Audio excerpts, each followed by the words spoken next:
You know, some places, they hold more than just memories, right? It's like they hold these echoes, these whispers of things that happened a long, long time ago. And some of those things are so tragic, they just refuse to fade away. Today, we're actually going to step inside one of those places. We're going to dive into the documented investigation of the infamous Bel Air house. Yeah, that's a pretty chilling warning, isn't it? It really sets the stage for a story that, well, it's going to challenge what you think you know about the line between our world and whatever comes next. So what's the deal with the Bel Air house? What's the big mystery? Well, it all goes back to these local legends, a really dark history that, as you're about to find out, just refuses to stay buried. Okay, so at the very heart of this whole legend is a young woman named Emily. The story goes that she vanished from the house, a really tragic situation, and her spirit, well, it never left. People in the area, they swear she still wanders the halls, just looking for some kind of peace.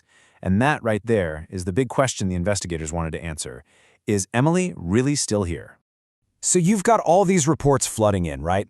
Strange noises, shadowy figures, just general paranormal weirdness. It got to the point where a professional team decided, okay, that's it. It's time to go in and find out what's really going on.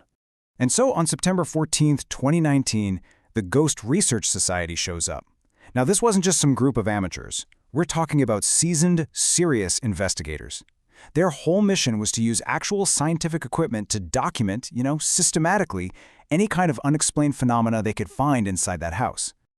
All right, so the core team, you had Barbara, Dale, Dean, and Lori. And once they were inside, this became a totally controlled investigation. They literally sealed the house so nothing from the outside could mess with their findings. It was just them, their gear, and, well, whatever else was in that house with them. And man, did they come prepared. They brought in some pretty advanced technology. See, their goal wasn't to rely on just spooky feelings or superstitions. No, they were there to capture actual, measurable, empirical data. Okay, first up, they had the K2 EMF meter. So the theory in paranormal circles is that spirits can mess with the electromagnetic fields around them. This little gadget, it's designed to pick up on those sudden, totally unexplained spikes. Then you've got the REM pod. Now this is a little different. Unlike the EMF meter that just detects what's already there, this thing creates its own energy field. It's like a little invisible tripwire. If anything, and I mean anything, seen or unseen disturbs that field, an alarm goes off. Dell was on the Ovilus X. This piece of tech is absolutely fascinating. It's designed to measure all the environmental energy in a room and then translate those readings into actual words from a built-in dictionary.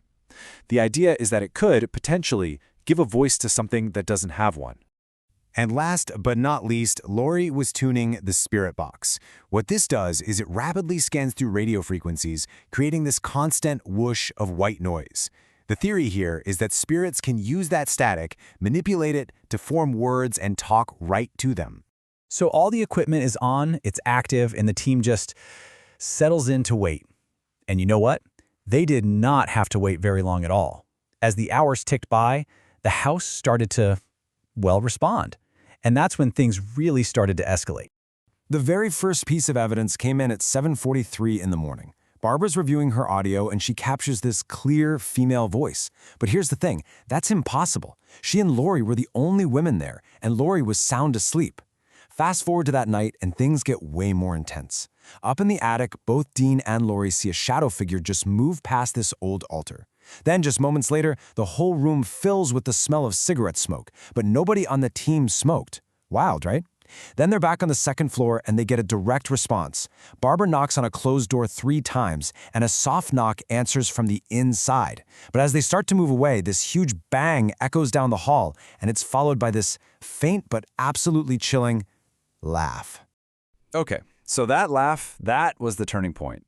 It completely shifted the vibe from, let's do some science to something way more menacing.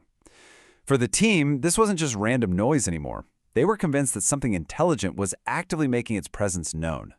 So the team starts putting the pieces together. The knocking, the banging, that laugh. They believed it was all coming from one central place, the basement. So they made a decision. They decided to stop just reacting to things and instead go down there and confront the source head on. So they head down, right into the darkness of the basement, all their gear ready to go. The plan was simple. It was direct. They were just going to ask for a name. Imagine this. Barbara speaks into the total silence. The entire team just holds its breath. Every camera is rolling, every audio recorder is listening, and the basement is just utterly still. And then, through the static of Laurie's spirit box, a voice comes through. Just one single, clear word breaks through all that noise. The name that came through was Emily, the exact same name from the local legend. And not only that, it was a name the team had already found in the property's historical records. I mean, talk about a bombshell. This was the moment it all just clicked into place for them. So after that absolutely stunning moment down in the basement, the investigation was pretty much over.